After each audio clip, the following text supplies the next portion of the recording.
Hello everyone, welcome to NCERT academy. आज हम आगे के नेक्स्ट क्वेश्चन करेंगे। End of the chapter exercise question जो दिया गया है, let P and Q be the points of trisection. Trisection का मतलब क्या होता है? ट्राई सेक्शन होता है एक लाइन है जिसके 3 टुकड़े किए गए और तीनों ही बराबर है। Okay, of A B with P closer to A and Q closer to B। जो P है वो क्लोज है A के और जो Q है वो क्लोज है B के।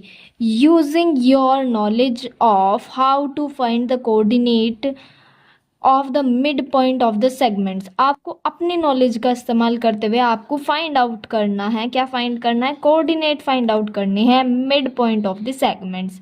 जो सेगमेंट है उसके mid point. How would you find the coordinates of P and Q? आपको कोऑर्डिनेट्स पी और क्यू के फाइंड आउट करने हैं। कैसे आप फाइंड करोगे? Do this for the case when the points. जो आपको ये केस ऐसे इस्तेमाल करना है कि जो ये ए है वो 4 और ये दिया गया है और बी आपके लिए ये दिया गया है। सबसे पहले मैंने आपके लिए एक लाइन ड्रॉ की है जिसपे मैंने जो लास्ट सेगमेंट्स हैं उन्हें लिया गया है ए और बी।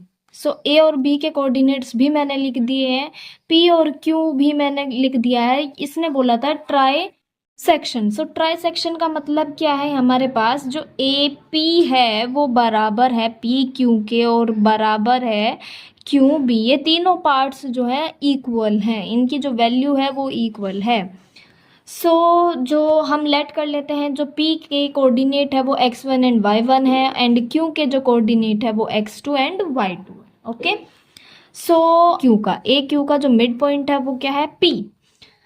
हम क्या करते हैं? हम मिड पॉइंट फॉर्मूला लगाते हैं जिसमें हम क्या करते हैं, इन दोनों के कोऑर्डिनेट को ऐड करते हैं और बाय करते हैं 2 डिवाइड बाय 2 और जो कि इक्वल होता है इसके कोऑर्डिनेट के। अगर एक्स एक्सिस की बात करें तो x1 प्लस x2 बाय 2 बराबर जो आपके पास कोऑर्डिनेट है वो। मैंने भी यहाँ पे यही किया है, x1 और x2 ये जो यहाँ पर दिए हैं इन्हें ऐड कर दिया, बाय 2 किया है और इस इक्वेशन को सिंप्लीफाई करके लिख लिया है। यहाँ इसकी वैल्यू, यहाँ इसकी मल्टीप्लाई कर दी तो यहाँ आ जाएगा 2x। यहाँ ये प्लस का है, इधर आके किस चीज़ का हो जाएगा? माइनस का। तो 2x माइनस 2 बराबर 4। इसी तरीके से मैंने y के भी निकाल दिए हैं। और अगर q मिड पॉइंट है p और b का, तब ऐसे आपको ये इक्वेशंस लिखनी है। हमारे पास जनरली 4 इक्वेशन बन जाएगी और अब हम फर्स्ट का यूज़ करेंगे। बेसिकली क्या करेंगे? हम फर्स्ट का यूज़ करेंगे। फर्स्ट से हम x2 की वैल्यू निकालेंगे। ये x2 की वैल्यू निकालेंगे। अगर यहाँ पे ये माइनस का, इधर आके प्लस का हो जाएगा। यहाँ पे ये 4 प्लस का है, इधर आके किस चीज़ का हो जाएगा? माइनस का। और सब पुट कर देंगे इक्वेशन नंबर 3। इक्वेशन नंबर 3 में x2 की जगह जहाँ ये x2 है यहाँ पे पुट कर देंगे।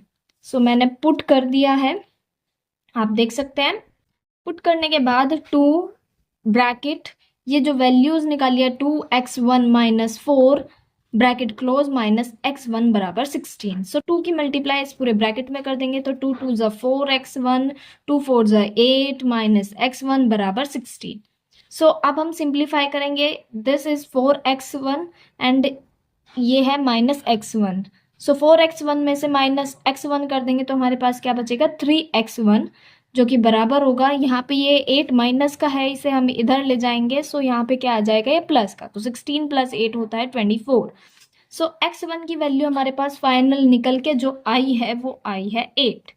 अब इसको 8 वाले को इस वाली इक्वेशन में पुट कर देंगे। जो हमने ये इक्वेशन फाइंड आउट किया है इस इक्वेशन में हम पुट कर देंगे। देखिए हमारे पास x2 बराबर है 2x1 माइनस 4। x2 की वैल्यू बराबर 2, x1 हमारे पास क्या आया अभी नीचे 8, तो यहाँ पे मैं क्या लिख देती हूँ 8 माइनस 4, 2 8 जा 16 माइनस 4। तो x2 की जो वैल्यू आई है वो आपके पास आई है 12। ओके, ऐसे ही इक्वेशन सेकंड से, जो हमने अभी इक्वेशन सेकंड यहाँ पे ली है ये वाली, इस इक्वेशन से हम y2 की वैल्यू निकाल लेते हैं। जो y2 की वैल्यू आएगी वो आएगी आपके पास y2 माइनस 2y1 माइनस 7। ऐसे ही इसे इक्वेशन नंबर 4 में पुट कर देते हैं, जो हमने अभी इक्वेशन नंबर 4 लिखी थी पीछे, ये वाली यहाँ पर। तो मैंने आपके लिए यहाँ पे पुट भी कर दी है। सो अब हम इसे सिंप्लीफाई करेंगे, तो 2 2 4 y1 माइनस 2 7 14 माइनस y1 बराबर -2। सो y1 वाले यहाँ पर है तो 3y1, यहाँ ये माइनस का इधर आके प्लस का हो जाएगा, तो 2 + 14 बराबर हो जाएगा 12 के। एंड y1 की जो वैल्यू आ जाएगी आपके पास वो आ जाएगी 4। ओके, सो अब यहाँ से हम y2 की वैल्यू निकाल लेंगे, क्योंकि हमारे पास ये 4 आ गया है तो इसमें पुट कर देंगे, तो 2y1 की वैल्यू 4 आई है -7 एंड 2 4 जा 8 -7 और ये इक्वल होगा 1 की। सो y2 की भी हमारे पास वैल्यू आ गई है 1। सो तो हमारे जो कोऑर्डिनेट आए हैं x1 y1 p के बराबर था और x2 y2 हमारे पास q के बराबर था। सो x1 और y1, x1 जो हमारे पास आया था वो आया था 8 और y1 हमारे पास आया है 4, y2 आया है हमारे पास 12, सॉरी x2 जो आया वो आया है 12 और यहाँ पे y2 आया है 1। क्वेश्चन नंबर 12 में आपके पास दो पार्ट दिए हुए हैं। सो क्वेश्चन नंबर 12 में दिया हुआ है given the points A B और सी। आपको 3 पॉइंट दिए गए हैं ए और बी और सी। आपको शो करना है जो ये ए बी सी है ये सर्कल पर लाई कर रही हैं, और आपको ये भी बताना है कि उस सर्कल जो सर्कल है उसका नाम के है, उसकी रेडियस क्या होगी। सो सबसे पहले तो हम प्रूफ ही करेंगे कि ये जो पॉइंट्स हैं ए बी सी ये सर्कल पर लाई कर रहे हैं। सो आप यहाँ पर देखिए, अगर ये सर्कल पर लाई कर ले, लेट सपोज कि ये सर्कल पर लाई कर रही हैं, सेंटर से इसके जो ये सरकमफ्रेंस तक की जो डिस्टेंस है वो बराबर होनी चाहिए। और डिस्टेंस हमने अभी पढ़ा है distance formula. So distance formula यहाँ पर लिखा हुआ है, हमें पता है कि हमें सेंटर से निकालनी है। सो यहाँ पे जो x1 और y1 है वो 0 है। सो जो फाइनल फॉर्मूला हो जाएगा इस फॉर्मूले का हम यूज करेंगे। सो देखिए, हमें अब डिस्टेंस बतानी है ओ ए बराबर होगा √, ओ से लेके ए तक की डिस्टेंस। यहाँ जो ए के कोऑर्डिनेट है वो -1 to 8 है। सो 1 का स्क्वायर हम करेंगे, -1 का स्क्वायर करेंगे और 8 का स्क्वायर करेंगे। जब हम इसका स्क्वायर करेंगे तो हमें मिलेगा 1 + 64 दैट इज इक्वल्स टू √65। ऐसे ही ओ बी, जो बी के कोऑर्डिनेट है वो -4,7 है। तो हमें पता है, तो हम क्या करेंगे, -4 का होल स्क्वायर प्लस 7 का होल स्क्वायर। -4 का जो होगा वो 16 होगा प्लस 7 का 49 होगा। जब हम इसे कैलकुलेट करेंगे तब हमारे पास क्या आ रहा है 65। ऐसे ही सी का निकालेंगे तो सी के दिए हुए हैं -7 का होल स्क्वायर प्लस -4 का होल स्क्वायर, और यहाँ पे जो आएगा 47 का स्क्वायर 49 और -4 का 16, एंड यहाँ से भी हमारे पास क्या है 65 यूनिट। सो आप देख रहे हैं कि जो ओ ए है बराबर ओ बी बराबर ओ सी, तीनों ही हैं और सबकी डिस्टेंस कितनी आ रही है √65 के बराबर आ रही है। सो ये तीनों पॉइंट्स जो हैं एक ही सर्कल पर पड़ रही हैं। ठीक है, अब इसने बोला है कि रेडियस, आपको सर्कल की रेडियस फाइंड आउट करनी है। सो हमने अभी अभी ऊपर फाइंड आउट करी है, वो कितनी है 65, जो कि अगर हम इसे लिखें तो 8.06 यूनिट के लगभग बैठेगी। सो जो आपके पास नेक्स्ट जो क्वेश्चन है उसे रीड आउट करते हैं। सो नेक्स्ट क्वेश्चन में जो उसका पार्ट दिया गया है कि गिवन द पॉइंट डी, या डी और ई आपके पास पॉइंट्स दिए गए और आपको चेक करके बताना है जो डी और ई है क्या वो सर्कल पर पड़ रही हैं, सर्कल के अंदर पड़ रहे हैं, सर्कल के बाहर पड़ रहे हैं, जो आपके पास सर्कल है। आपको फिर से वापस से पहले डिस्टेंस निकालनी होगी, तो ओ डी की डिस्टेंस। अब आप पहले एक चीज समझिए कि अगर जो पॉइंट है जो डिस्टेंस आई है अगर वो √65 के बराबर आती है तो वो पॉइंट्स जो होंगे विद इन द सर्कल पड़ेंगे, यानी कि सॉरी ऑन द सर्कल पड़ेंगे, ऑन दी सर्कल पड़ेंगे, यानी कि सर्कल पर ही पड़ेंगे। और अगर जो डिस्टेंस है वो 65 से क्या हो जाती है, छोटी हो जाती है, यानी कि डिस्टेंस जो है वो 65 से कम होती है, यानी कि लगभग लगभग 7 रेडियस हो, 6 रेडियस हो, तो जो ये पॉइंट्स पड़ेंगे ये सर्कल के अंदर पड़ेंगे, इनसाइड पड़ेंगे, यानी कि √65 से कुछ भी अलग हो सकती है। अगर जो डिस्टेंस है वो बड़ी है, √65 से बड़ी हो जाती है, तो वो जो पॉइंट्स होंगे वो सर्कल के आउटसाइड होंगे। सो पहले हम OD की डिस्टेंस निकालते हैं, आई होप आप निकाल लेंगे। फिर भी -5 का होल स्क्वायर प्लस 6 का स्क्वायर जो कि बराबर होगा 25 प्लस 36 इक्वल होगा √61। यहाँ पर देखिए OE के निकालते हैं तो 0 का स्क्वायर प्लस 9 का स्क्वायर बराबर होगा √81 एंड वो बराबर होता है 9 के। सो ये वाला जो पॉइंट है वो √65 से छोटा है, तो यानी कि ये जो पॉइंट पड़ेगा ये पड़ेगा आपके पास इनसाइड, और ये जो पॉइंट है ये √65 से बड़ा है, सो ये जो पॉइंट पड़ेगा ये आउटसाइड द सर्कल पड़ेगा, कोई सा भी पॉइंट सर्कल के ऊपर इन दोनों में से नहीं पड़ेगा। सो आप देख रहे हैं मैंने आपके लिखा है कि पॉइंट जो D है वो इनसाइड द सर्कल होगा, पॉइंट E है वो आउटसाइड द सर्कल होगा। सो जो नेक्स्ट क्वेश्चन है उसे रीड आउट करते हैं। नेक्स्ट क्वेश्चन में पूछा गया है the mid point of the side of the triangle ABC। आपके पास ट्रायंगल ABC आपके पास दिया गए हैं जिसके मिड पॉइंट DEF और DEF के आपके पास कोऑर्डिनेट भी दिए गए हैं, तो आपको A, B और C आपको फाइंड आउट करना, बेसिकली आपको ABC फाइंड आउट करने हैं। फिर आपके पास जो ABC है हम उन्हें मान लेते हैं कि A के जो कोऑर्डिनेट x1 y1 है, B के हैं x2 y2 है एंड C के जो है x3 y3 है। सो वापस से हम मिड पॉइंट जो आपके पास फॉर्मूला है उसे लगाते हैं, जैसे कि एक मैं आपको करके दिखा रही हूँ, बाकी आप खुद करेंगे। जो D है वो AB का मिड है, मतलब जो AB लाइन सेगमेंट है आपके पास जो D है वो उसका मिड है। सो मिड पॉइंट फॉर्मूला हम लगाते हैं, जो इसके कोऑर्डिनेट हैं उन पर ध्यान दें, तो जो B के कोऑर्डिनेट है वो x2 एंड y2 है और जो A है उसका x1 एंड y1 है। ओके, सो अगर मैं यहाँ पे इसे देखती हूँ, आओ चलो देखते हैं।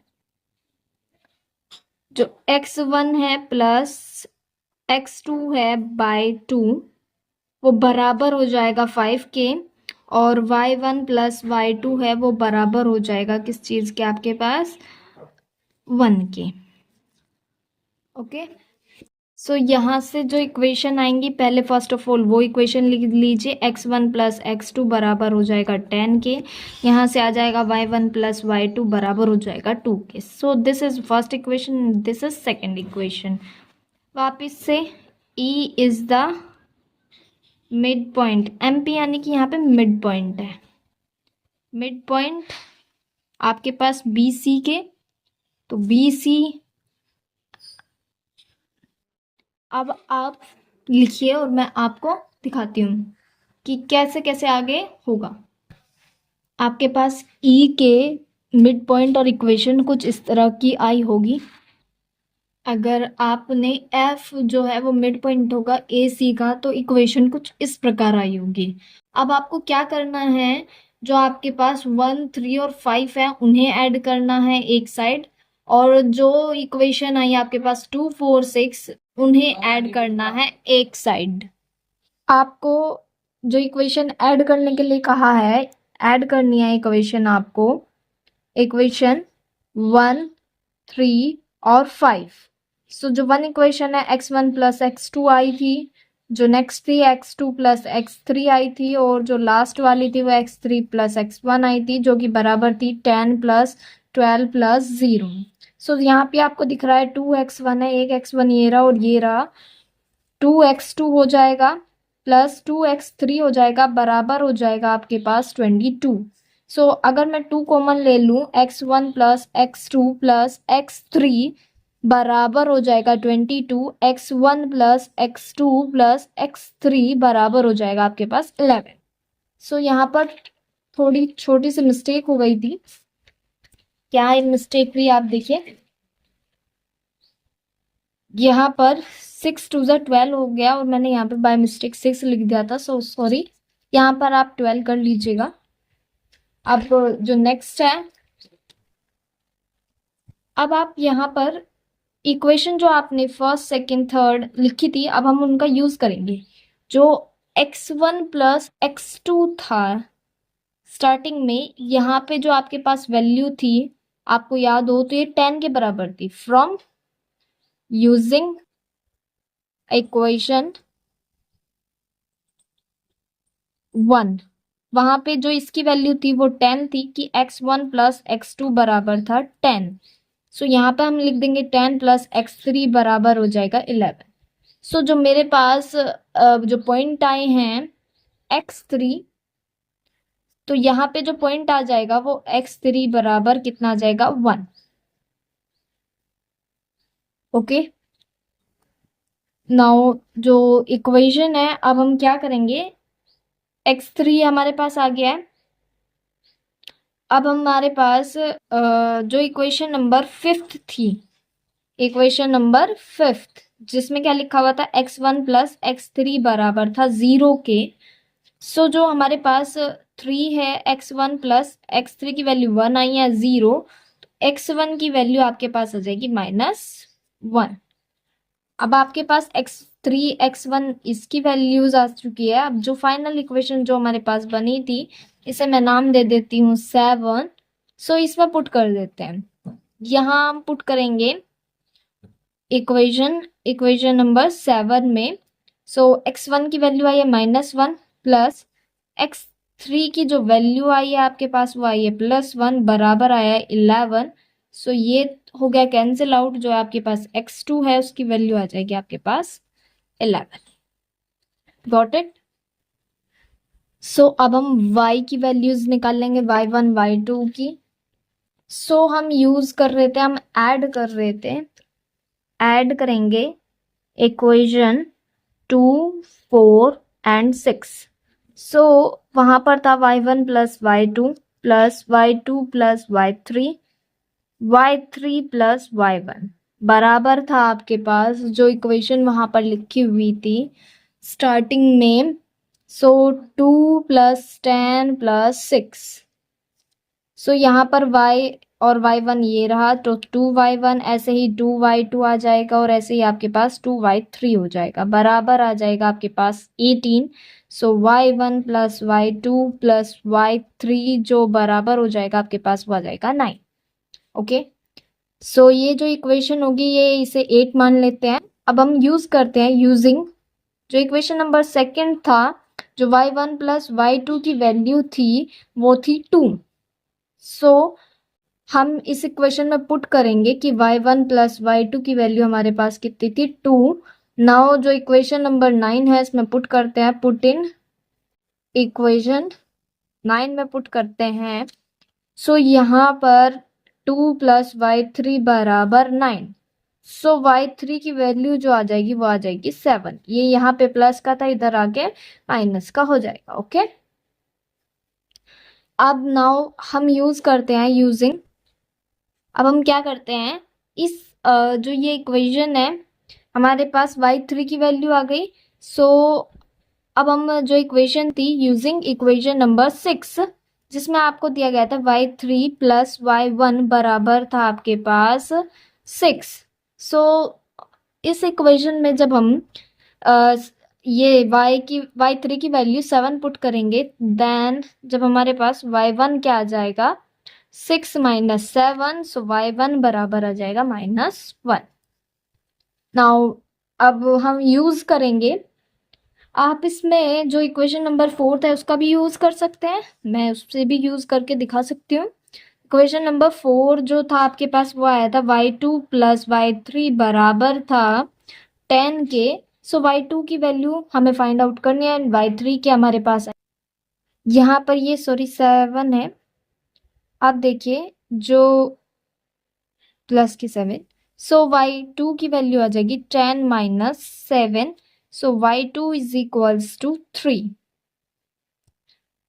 सो हमारे पास वैल्यूज आ चुकी हैं। सो ए को बी और सी, यहाँ हमने इन्हें माना था x1 y1, सो बी को माना था x2 y2 एंड सी को माना था हमने x3 एंड y3। सो अब इनकी वैल्यूज हम फाइनली लिख लेते हैं। सो हमारे पास जो x1 आया था, अभी मैं आपको दिखा भी देती हूँ कि x1 कितना आया था। x1 यहाँ पे आया -1 और y1 आपके पास जो आया वो भी आया है -1। सो कोऑर्डिनेट हो जाएंगे हमारे पास -1 और -1। ऐसे ही आपके पास जो x2 आया है, आपके पास x2 अगर आप ध्यान से देखें तो 11 आया है, और जो आपके पास y2 आया है वो आया है 3, तो 11,3। यहाँ पर जो y3 आया है वो आया है 1, और जो आपके पास सॉरी x3 आया है वो आया है 1 एंड y3 आपके पास आया है 7। सो ये आपके पास आंसर है इस क्वेश्चन का। सो क्वेश्चन नंबर जो आपके पास 14 है, हम उसकी बात करते हैं। क्वेश्चन नंबर 14 में कहा गया है अ सिटी हैज 2 मेन रोड। आपके पास एक सिटी है जिसमें 2 मेन रोड है विच cross each other at the centre, जो एक दूसरे को काट रही है सेंटर से, सिटी के सेंटर से पास होके जा रही है, जहां पर उनका इंटरसेक्शन हो रहा है वहां सिटी का सेंटर है। दीज रोड्स आर अलोंग, जो ये रोड्स है ये नॉर्थ साउथ और ईस्ट वेस्ट डायरेक्शन में हैं। यहाँ पे जो स्ट्रीट्स हैं सारी की सारी वो पैरेलल है इन रोड्स के, और जो कि 200 मीटर अपार्ट है। आपके पास 10 स्ट्रीट है हर डायरेक्शन में, यानी कि नॉर्थ साउथ में 10 है और ईस्ट वेस्ट में भी कितने हैं, 10 है। आपको पहला क्वेश्चन जो दिया गया है, फर्स्ट पार्ट जो दिया गया है, उसमें आपको कहा गया है कि आपको यूज करना है 1 सेंटीमीटर एज अ 200 मीटर। आपको ड्रॉ करना है सिटी का मॉडल, अपनी नोटबुक में रिप्रेजेंट करें आप एक जो रोड है और स्ट्रीट है उन्हें सिंगल लाइन से। सो यहाँ पे आप ऐसे मान लीजिए कि आपके पास ये जो है ये नॉर्थ डायरेक्शन और ये साउथ, यहाँ आपके पास ईस्ट और ये वाला आपके पास वेस्ट। सो कुछ आपके पास ऐसी रोड दी गई है, ओके, इनका इंटरसेक्शन हमारे पास ओरिजिन है, ओके। ये आपके पास 2 मेन रोड है। अब इनके पैरेलल कुछ स्ट्रीट्स भी हैं, तो स्ट्रीट्स अगर मैं ईस्ट वेस्ट की बात करूँ तो यहाँ पर कुछ ऐसे पैरेलल हो सकती हैं, और ऐसे कुछ पैरेलल है ईस्ट वेस्ट डायरेक्शन के। नॉर्थ साउथ के पैरेलल की बात करूँ तो कुछ इस प्रकार होगी, ओके। सो आपको ऐसा कुछ मॉडल बनाना है। मैं आपको ऐसा मॉडल एज अ रफ बना के दिखाया है, फिर भी मैं आपको दिखा देती हूँ जिसमें आपको कुछ इस टाइप का दिखाई देगा, ओके। आपको ऐसा मॉडल बनाना है, got it. So second part में क्या पूछा गया है कि there are street intersection in the model, जहाँ पे जो स्ट्रीट्स है वो इंटरसेक्ट कर रही हैं वहां पे कुछ, जैसे मान लीजिए ये वाली स्ट्रीट, यहाँ पे ये वाली स्ट्रीट है और ये वाली स्ट्रीट है, ये एक दूसरे से इंटरसेक्ट कर रही हैं। तो हर एक स्ट्रीट जो है वो दो, मतलब इंटरसेक्शन जो हो रहा है नॉर्थ साउथ और ईस्ट वेस्ट डायरेक्शन की वजह से हो रहा है। सो आपको एक इसने बोला है कि इफ सेकेंड स्ट्रीट रनिंग, जो सेकेंड स्ट्रीट है किसकी, नॉर्थ ईस्ट की। सो नॉर्थ ईस्ट आपके पास डायरेक्शन ये है, यहाँ पर नॉर्थ ईस्ट डायरेक्शन है, इसके सेकंड वाली, तो फर्स्ट वाली तो ये रही, सेकंड वाली ये रही। सो सेकंड वाले पे हम पहुंच गए हैं। नेक्स्ट उसने बोला है कि and the fifth street in the east west direction, east west direction की फिफ्थ स्ट्रीट। सो 1 2 3 4 5, यानी कि आपके पास इस वाले पॉइंट की बात कर रहा है, उसे इसने बोला है 2,5। आपको इन्हीं कन्वेंशन का यूज करके आपको बताना है कि हाउ मैनी कितनी स्ट्रीट्स होंगी जो 4,3 को रेफर्ड करेंगी और 3,4 को रेफर्ड करेंगी। सो सबसे पहले 3,4 और 4,3। 4,3 की बात करें तो यहाँ पर है आपके पास 4 और 3 यहाँ पे आपके पास ये रहा। सो इस इंटरसेक्शन पॉइंट को हम बोल रहे हैं 4,3। और 3,4 की बात करें तो जो ये इंटरसेक्शन होगा ये होगा आपके पास 3,4। सो केवल एक ही स्ट्रीट होगी। तो जो इसका आंसर आएगा आपके पास, जो सेकेंड पार्ट है इसका जो आंसर आएगा आपके पास ए और बी का, वो आएगा 1। Only one intersection, only one intersection. Okay. So अब नाउ हम बात करते हैं क्वेश्चन नंबर 15 की। क्वेश्चन नंबर 15 में आपके पास क्या बोला। सो क्वेश्चन नंबर 15, आपके पास एक कंप्यूटर ग्राफिक प्रोग्राम डिस्प्ले है जो रेक्टेंगुलर टाइप है, जिसमें आपके पास ओरिजिन लिया गया है और बॉटम से लेफ्ट की तरफ उसके कॉर्नर्स हैं। सो आपको पता है आपके पास जो टैबलेट है या फ़ोन है उसकी जो स्क्रीन है कभी भी माइनस में तो नहीं जाती, कुछ इस तरीके से हो सकती है। सो आपके पास यहाँ पे कहा गया कि 800 पिक्सल तो वाइड है और 600 उसकी हाइट है। सो मैं यहाँ पे इसे 100 का गैप मान लेती हूँ। 0 के बाद 0, 200, 300, 400, 500, 600, 700 एंड 800। मैं आपको रफ बना के दिखा रही हूँ लेकिन आपको ये फेयर वर्क करना है।